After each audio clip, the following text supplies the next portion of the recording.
La primera panelista el día de hoy es Mónica McWilliams. Mónica es profesora de estudios sobre los derechos de las mujeres del Instituto de Justicia Transicional de la Universidad de Ulster. Este instituto se especializa en investigaciones sobre género, derechos humanos y conflicto. Mónica fue cofundadora de la Coalición de Mujeres de Irlanda del Norte y fue elegida para participar en las negociaciones multipartitas de paz que finalizaron con el acuerdo de Viernes Santo que David mencionó esta mañana. Luego, Mónica hizo parte de la Asamblea Legislativa de Irlanda del Norte entre 1998 y 2003 y fue comisionada en la Comisión de Derechos Humanos de Irlanda del Norte entre 2005 y 2011. Mónica también participó en la elaboración de la Carta de Derechos del Norte de Irlanda. Su trabajo académico se ha enfocado principalmente en analizar dinámicas de violencia doméstica, seguridad humana y el papel de las mujeres en procesos de paz. Vamos a invitar a Mónica de compartir algunas de las lecciones que han salido de su experiencia. Mónica, un gusto.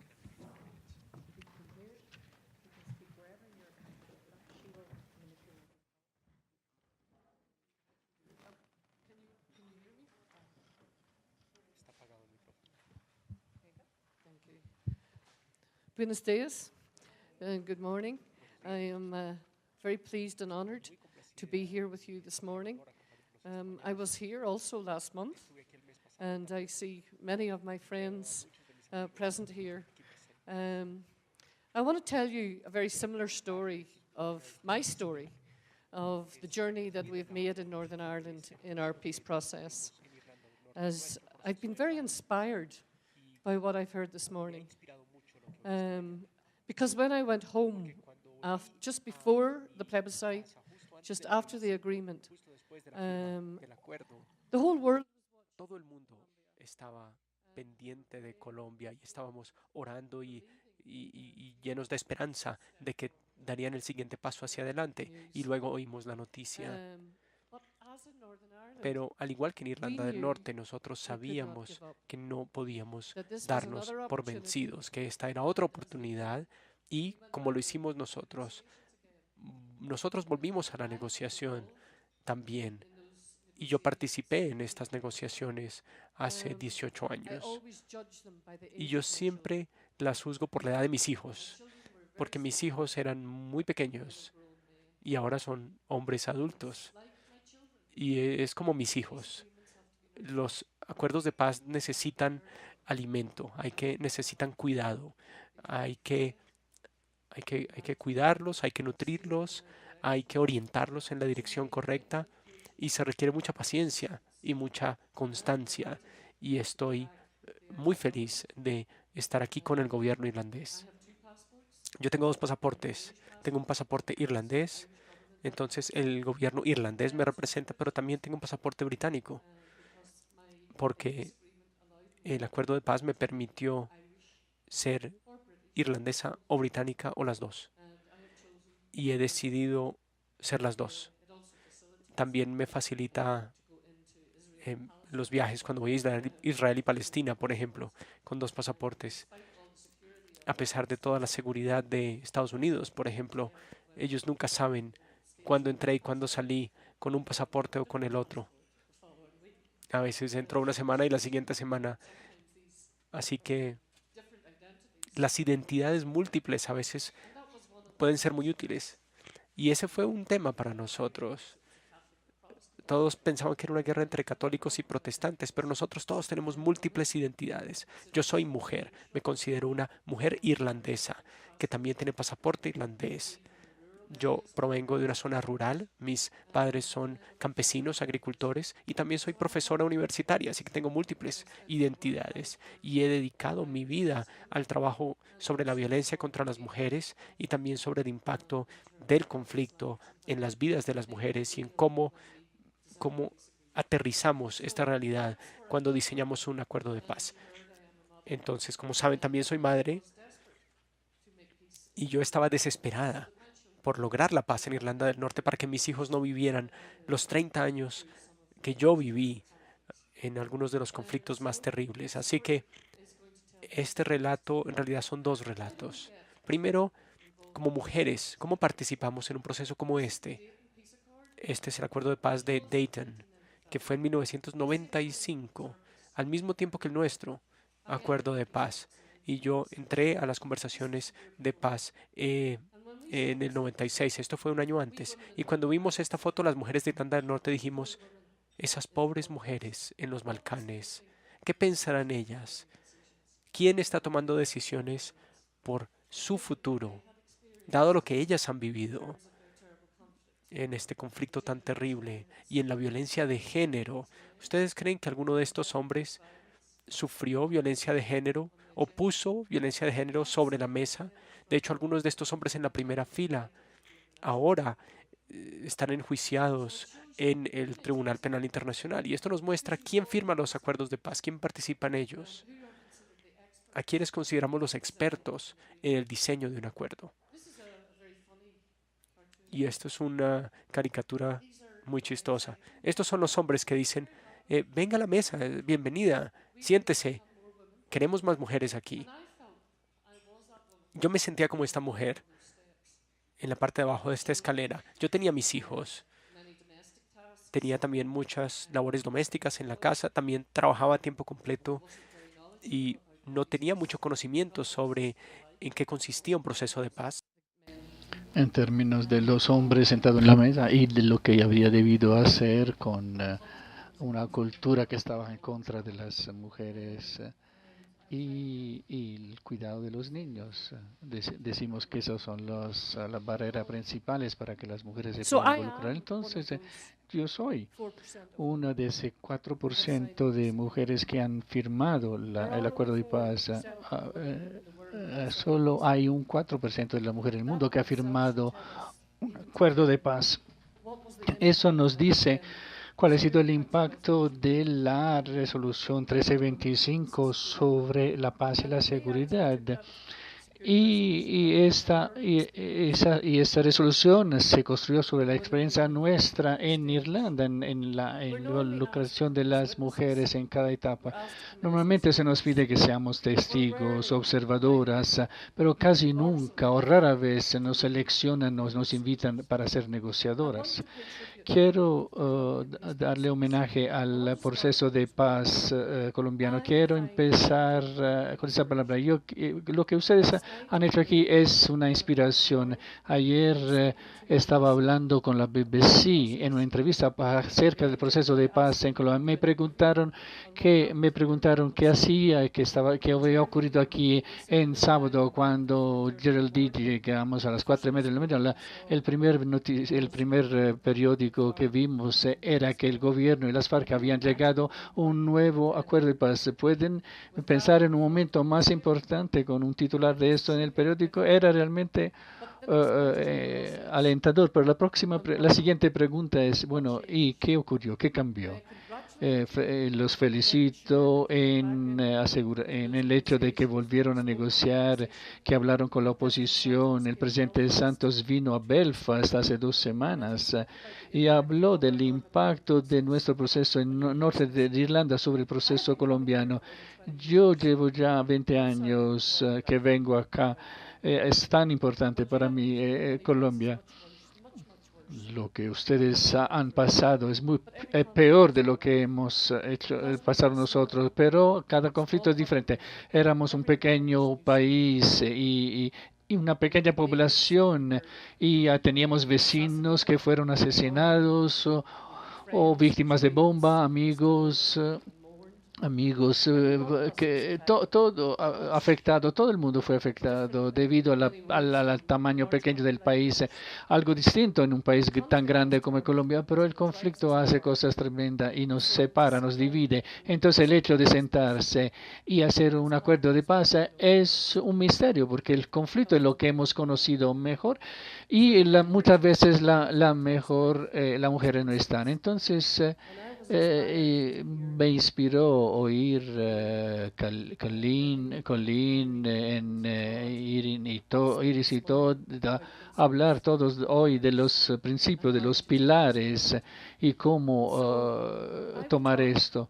Hablaré de la parte de la participación, porque de eso sé algo y como yo me involucro en la...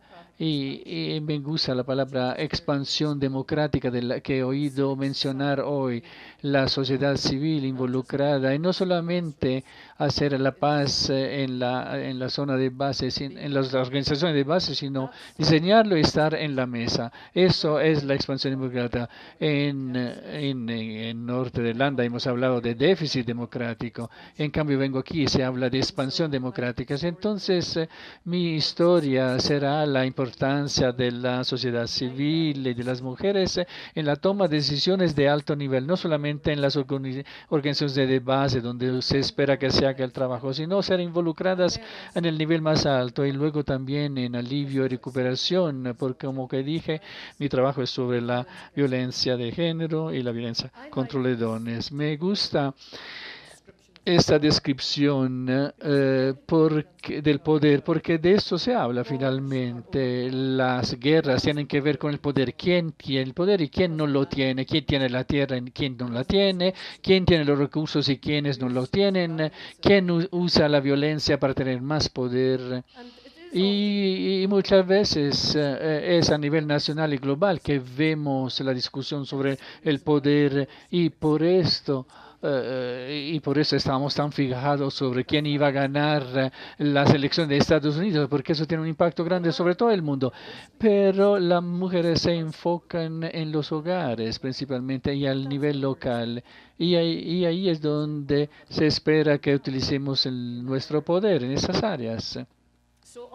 Entonces, muchas veces las áreas más amplias donde está el poder está cerrada para las mujeres. No estamos invitadas a esos espacios. Si entramos, tenemos que limpiar nuestros espacios y crear nuestro espacio. Y muchas veces el poder del que se habla en ese nivel o ese espacio es invisible. El poder invisible es el poder del gobierno, del ejército, de la policía y el poder de las guerrillas. Y esos son las personas invitadas a discutir la paz. Y lo que es invisible en esta mesa es el poder que nosotras, mujeres, experimentamos de dominación, de subordinación, los abusos físicos, los abusos verbales, y que nos impiden involucrarnos en el nivel de toma de decisiones en los cuales deberíamos estar. Entonces es útil hablar de eso en términos de participación y de cómo nos involucramos en todos estos niveles. Eso viene de un muro de Belfast. Bueno, parece incluso un muro en Colombia. Se llama Mujeres en contra de la opresión, y queríamos mostrar que nuestra solidaridad en todo el mundo era parecida, era económica, era social, era cultural y no era simplemente criminal en términos o física, era todo eso. Pero si el poder es acerca de dependencia y de dominio, no es absoluto y puede cambiarse. Y es con eso que nosotros nos presentamos las mujeres. Hay normas de género en contra de nosotras que impiden que tú no eres buena, no eres suficientemente digna. Y eso baja la autoestima. Uno puede saber, y luego tenemos la triple carga por la cual uno debería estar, el trabajo reproductivo, el cuidado de los niños. Aquí, bueno, habrán oído hablar de eso y rápidamente hablaré de esto. Me dijeron, ¿no? Me han dicho que nosotros debemos esperar hasta que se firmara la paz y después se hablara de los derechos de las mujeres. Pero, ¿qué tienen que ver los derechos de la mujer con nuestro conflicto? Tienen que esperar, nos decían. Y aquí quiero darle las felicitaciones a Colombia, porque ustedes no dijeron que iban a esperar. Ustedes tomaron la Comisión de Géneros, tienen sus capítulos, sus pilares. Y la definición de un enfoque de género, eso es una inspiración comparado con nuestras experiencias anteriores donde nos decían que teníamos que esperáramos. Yo fui la primera mujer nombrada 18 años después de un acuerdo. En los últimos 6 meses he hablado con paramilitares, con fuentes de inteligencia, de policía, sobre cómo finalmente los llamamos paramilitares nosotros en la Irlanda del Norte, pero son los guerrillas, hay un lenguaje distinto allá. Entonces, aparte de la divulgación y la integración, ¿por qué 18 años para nombrar una mujer en un proceso?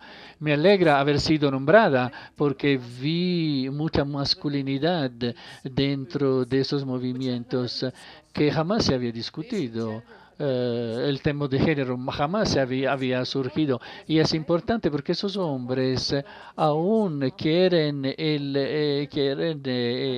el título de brigadier y usaban el control, no tenían otro estado en su comunidad y el tema de las masculinidades es realmente importante, pero no todas las armas son importadas. Hemos pasado 10 años discutiendo la eliminación de armas y fusiles, pero yo decía, no todas las armas son importantes. Y esta mañana los oí hablar de cultura y de actitud y luego dijimos, la comisión dijo, es aquí, es en la cabeza, lo que está en la cabeza es lo que nos lleva a decir lo que usamos a través de nuestras armas. Y eso es lo que nosotros, o las mujeres, llevamos a la mesa de paz. Ellos hablaron de fusiles, de armas, y nosotros teníamos una discusión distinta acerca de otros tipos de opresiones que se utilizaban para mantener las mujeres en su lugar. Las mujeres están acostumbradas a demostrar, a marchar, a decir por qué somos nosotros. Eso es una foto de Medellín tomada hace esos años en un santuario donde iban las mujeres para pedir ayuda y apoyo. Y aquí es la diferencia que hace el conflicto político, disminuye el nivel de participación en la rama de la legislatura judicial. Cuando yo entré en 1998 en la rama de la legislación, solamente era una del 49% de las mujeres y no ha aumentado. Por eso hablamos de déficit democrático en Irlanda. Y eso fue la herencia de nuestro conflicto, normas, religiones. Aquí no tengo el tiempo de decirlo, pero hay algo que ha afectado a nosotros, el poder de la Iglesia Católica, el poder de la Iglesia Protestante con respecto a algunos de esos derechos para las mujeres. Y no hablamos tampoco del sistema económico político. Esta mañana me inspira oír que Colombia habla de derechos políticos y económicos. Es un capítulo increíble. Esas son las razones para incluir las mujeres. Rápidamente, porque Colin me está mandando un mensaje de que tengo muy poco tiempo, cuando en cambio pensaba que iba a tener más. Entonces, somos agentes de cambio, no somos víctimas únicamente. No vamos a la mesa para hablar de lo que nos ocurrió. Tenemos que tomar esas decisiones. Esas son la forma, vemos la negociación al nivel más alto en la élite política, pero hay que hacer 1 más 2 más 3. Y eso somos nosotros, las mujeres de la coalición. Involucramos los sindicatos, los sectores de negocio. Queríamos cambiar la cara de la política. Queríamos demostrar diferentes tipos de diálogo, cómo crear diferentes senderos comunes. Éramos un sistema de alerta temprana y movilizamos el optimismo como lo han hecho ustedes en momentos de crisis. La gente tiene que hablar con esperanza. Nos insultaron públicamente en los foros públicos. Se llamaba el Foro para Diálogo y Entendimiento y yo le cambié el nombre, era Foro de Monólogo y malentendido realmente, porque era un monólogo muy agresivo en contra de las mujeres. Me dijeron que tenía que ir a la casa, a trabajar en la cocina, a tener hijos, porque eso era mi rol en la vida. Y me dijeron que no podía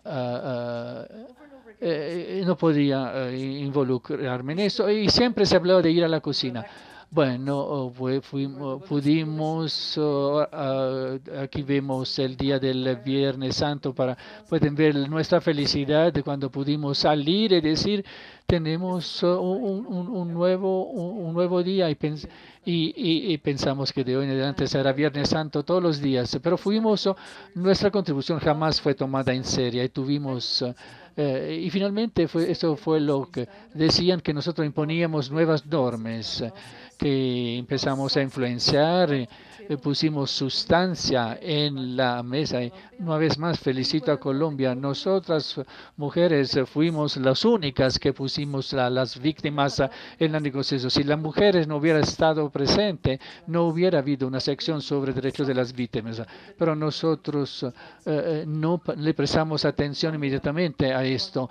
Una vez más quiero darle homenaje a Colombia en el sentido de que ustedes han hecho de las víctimas una parte principal del acuerdo. Y me impresiona cómo ustedes hayan contestado las víctimas en este. No se puede ver al conflicto solamente en términos de terrorismo y de gobierno y FARC que hablan, si no tenemos también lo que necesitan las víctimas. Así que una vez más digo que voy a saltar esta diapositiva. Las razones por las cuales las mujeres están involucradas, pero ¿qué se construye? Es un nuevo momento para el país cuando se llega a un acuerdo, es un momento constitucional de la historia, pero también conlleva una conversación. Me gustan las palabras que usan ustedes, conversaciones alrededor de esos derechos. Y para mí, bueno, yo fui la comisionaria jefa para derechos humanos, fue mi responsabilidad elaborar una nueva proyecto de ley para el derecho, y me preguntamos por qué hay derechos para que las mujeres vivan libres de violencia. ¿Qué tiene que ver eso con el conflicto? Entonces, en cada etapa del proceso tuvimos que luchar para el reconocimiento de los derechos de las mujeres. Los únicos derechos que querían en el proyecto de ley eran derechos de británico o irlandés, de católico o protestante. No se construye la paz si no es un proyecto de ley integral. Y lo que me encanta de su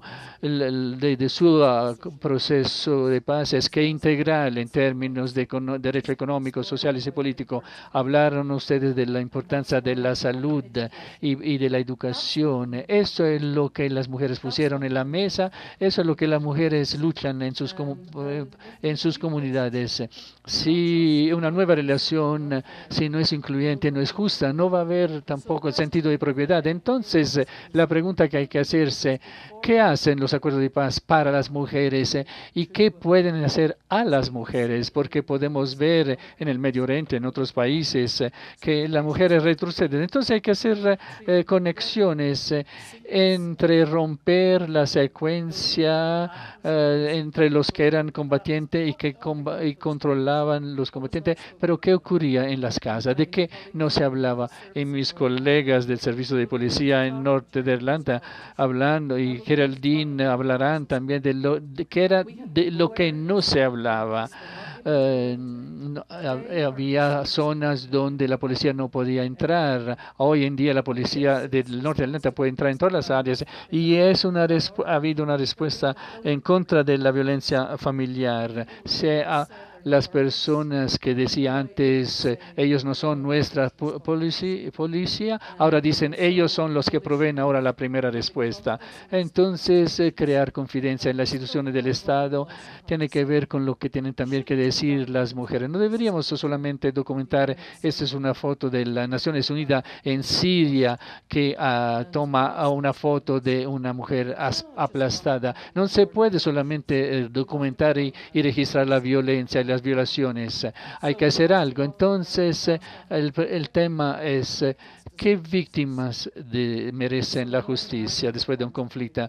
En el norte de Irlanda hablamos desafortunadamente de jerarquía de víctimas, y las mujeres están lejos de esa jerarquía. Entonces las mujeres sí reciben diferentes impactos. Las leyes de derechos humanos son importantes, y aquí le doy homenaje a Colleen y a la importancia de la Oficina de Derechos Humanos. Nosotros no lo teníamos una Comisión de Derechos Humanos, pero no teníamos la perspectiva de internacional y tampoco el control o el monitoreo internacional.